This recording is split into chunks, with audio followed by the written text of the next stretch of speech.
आळंदी वारकरी संप्रदायाची पावन नगरी, भक्ती, शांतता आणि श्रद्धेचं प्रतीक. पण याच आळंदीत घडली एक अशी थरारक घटना ज्यानं संपूर्ण परिसर हादरून गेला. एका निष्पाप 6 वर्षाच्या चिमुरडीचा आणि तिची काळजी घेणाऱ्या वृद्ध महिलेचा निर्दयी खून करण्यात आला. नेमकं काय घडलं त्या रात्री आणि पोलिसांनी आरोपीला इतक्या लवकर कसं पकडलं? चला जाणून घेऊया या दुहेरी हत्याकांडामागचं सत्य.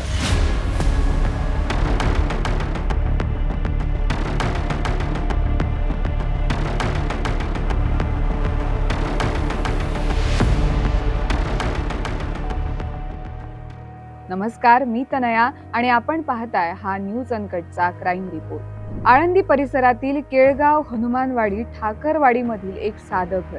या राहत्या घरात एक छोटीशी निष्पाप धनश्री, जिची आई तिला आपल्या आजीकडे कायमची सोडून गेली होती. वय फक्त 6 वर्ष. तिची आजी म्हणजेच संगीता. काही वर्षांपूर्वीच तिच्या पतीचं म्हणजेच धनश्रीच्या आजोबांचं निधन झालं आणि यानंतर धनश्रीच्या वडिलांचाही दुर्दैवी मृत्यू झाला.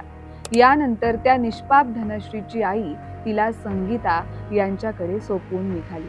संगीता या रुग्णालयात हाऊसकीपिंगचं काम करतात. यावेळी त्या आपल्या नातीला त्यांच्या शेजारी राहणाऱ्या मंगल शिंदे यांच्याकडे सोपवून अगदी बिनधास्तपणे रात्री कामाला जात असायच्या.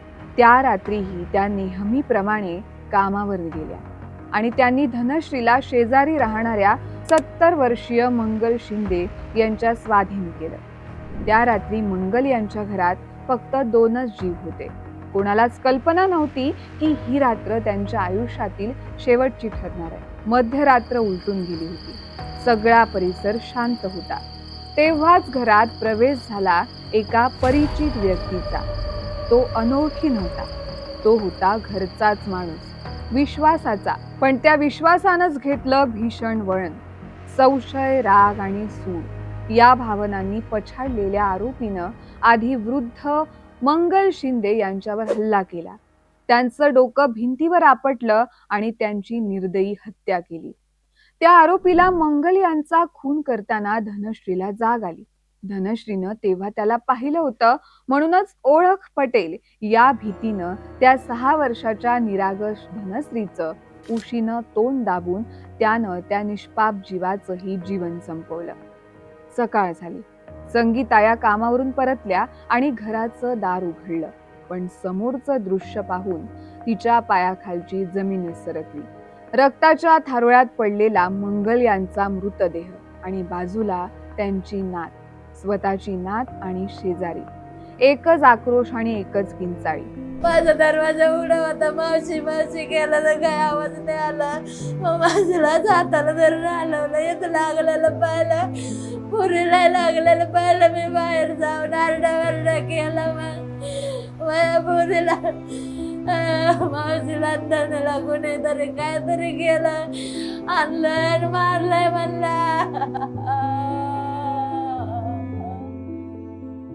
घटनेची माहिती मिळताच पोलीस घटनास्थळी दाखल झाले.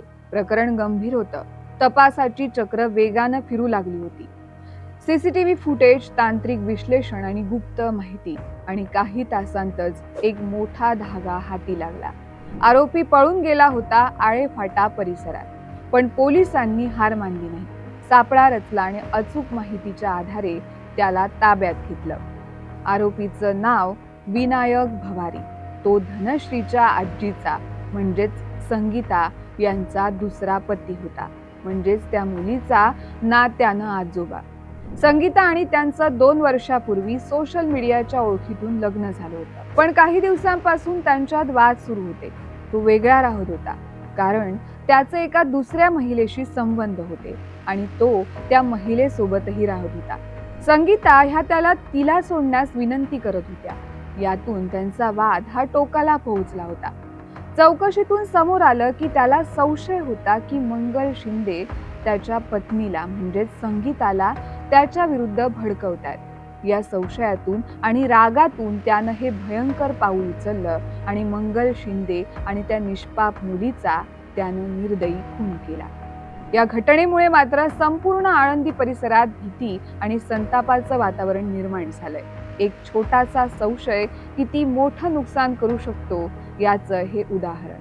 बाकी या घटनेबद्दल तुम्हाला काय वाटतं हे कमेंट करून नक्की सांगा आणि असेच माहितीपूर्ण व्हिडिओज पाहण्यासाठी न्यूज अनकटला सबस्क्राईब करायला विसरू नका.